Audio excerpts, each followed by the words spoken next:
if we've learned anything, it is don't trust the data center operators. They're the most predatory, corporate, greedy operators I've ever seen in my experience. The county's now spent nearly $2 million on covering up a mistake. So there's been a lot of conversation around the digital gateway, but not a lot of clarity as to how some of this stuff unfolds. I'm Leslie Salmon, and we are going to sit down and discuss the process kind of behind the scenes here with Mac Haddow, who led the challenge and is also president of Oak Valley HOA. So how are you feeling at this point in the journey? We're doing well with a circuit court decision that thankfully we drew a judge who was interested in actually seeing the evidence as opposed to the lawsuit that was dismissed. They unfortunately got a judge that accepted the county's argument that even if there was a defect in the advertising, they were protected under the safe harbor clause in the state statute, which essentially says if it wasn't the county's fault, then it's no problem. They can be protected. The problem with that decision was it wasn't evidence-based. But Judge Irving, who got our case, really wanted to see the evidence, and so she allowed for us to make a presentation on the evidence and data that we had. We're sitting at the appeals court and a unanimous decision. The county's now spent nearly $2 million on covering up a mistake. When the mistake was discovered by one of the attorneys that works for the data center operators, they called the county and said, hey, there's a problem. That advertisement did not get published in the Post, so it's not timely. Instead of then saying, okay, we're going to investigate to see whether it's true or not, whether whose fault was it? They determined that a strategy that said, we're going to blame the Washington Post. Right. And the Washington Post quickly said, no, we didn't make a mistake. We gave multiple requests to the county clerk telling her that you have to get this into us and approve it. And the county clerk didn't. And when that discovery was made, we shouldn't have spent $2 million to do that.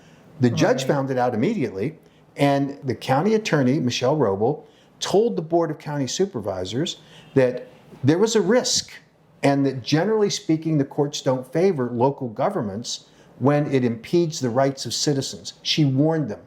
But then she said, but the data center operators have assured me that they will accept all of the legal risks that are associated with proceeding with the rezoning hearing.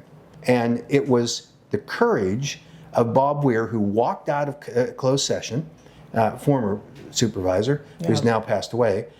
He walked out of closed sessions and he immediately confronted the board and said, we didn't advertise this properly. I move we postponed. And the board voted, majority vote, no. Ann Wheeler, however you describe her role in all of this, she was the chief cheerleader for the data center industry. This was her pet project. She was elected to protect us against any developer. She's supposed to be the defender of the citizens. Instead, she became the defender of the applicant. She thinks that it's the gold mine, the payday for taxpayers in the county. I live here in Gainesville District. My taxes have gone up every year. I've not seen any tax relief from all of these data centers. They're all over the place. So that's a flat out lie. It's a fraud on the taxpayers. You get pollution in the air because each one of these 37 data centers has to have backup generators. And they are cargo truck sized generators. The acceptance in the community of data centers has gone down from the mid 60s to the mid 30s in just the last year. That was published in the Washington Post here just a couple of days ago. But you have people like Supervisor Angry, who accepted a payment by the data center operators to fund a community event and pay for fireworks. They have found a willing government body they don't care about the communities. They don't care about the citizens that live in them. They're just going to do whatever brings in more money from the data center industry to have what will be an industrial zone in Prince William County, not a residential area. Well, and that's something too that I was interested in and or I've noticed, and I don't know how you feel about this or your opinion, but now they're going in and eating up all this industrial zoning, and people that actually need the industrial zoning as businesses, they can't afford it anymore because of what the data centers have done to the pricing.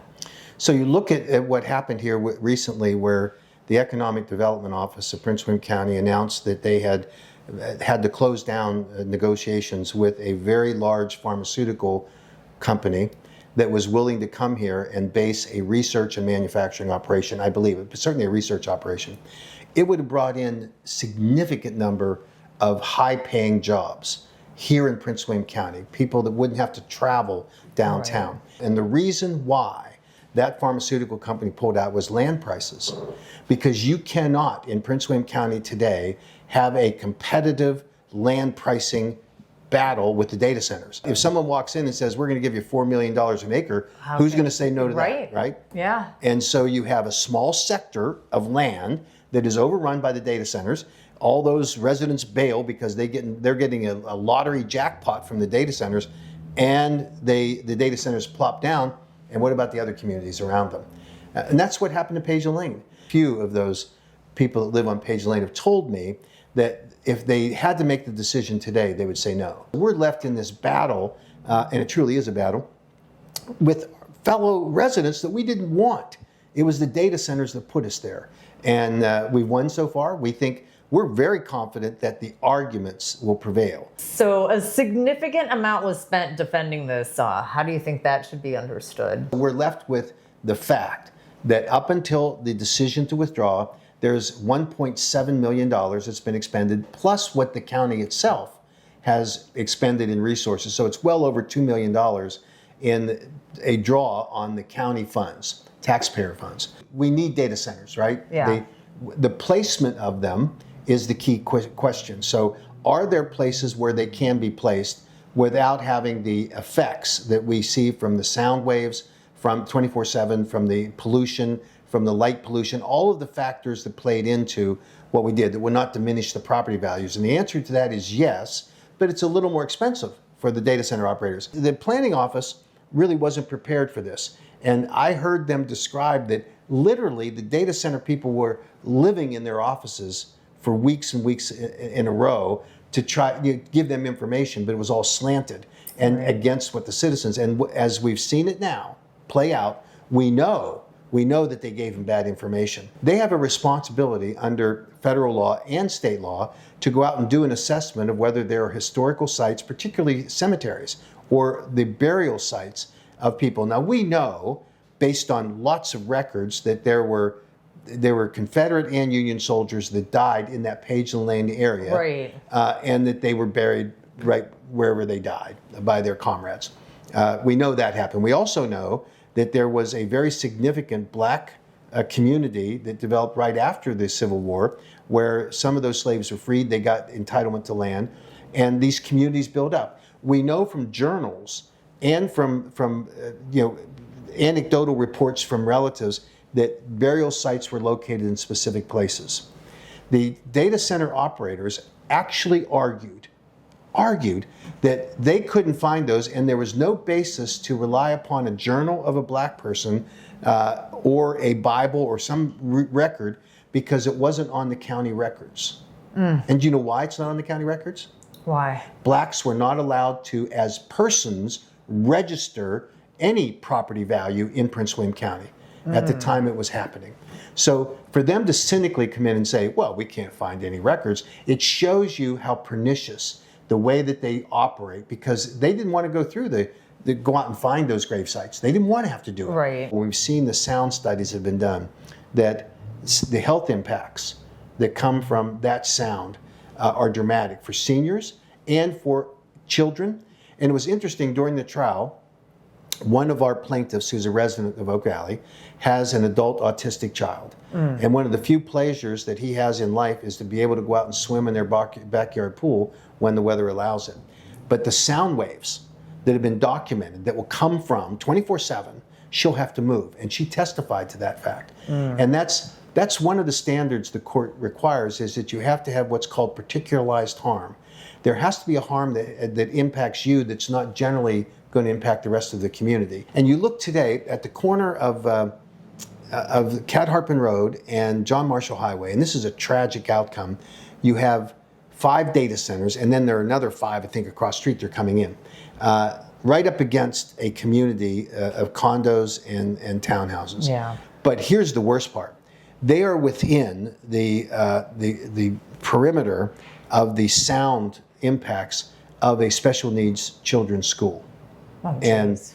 that school's going to have to it's got to move. Yeah. And they certainly with these new the ones they're building right now, when they come online, clear the decks. And then you have right next to it another elementary school. And children are impacted by these sound waves that come 24/7.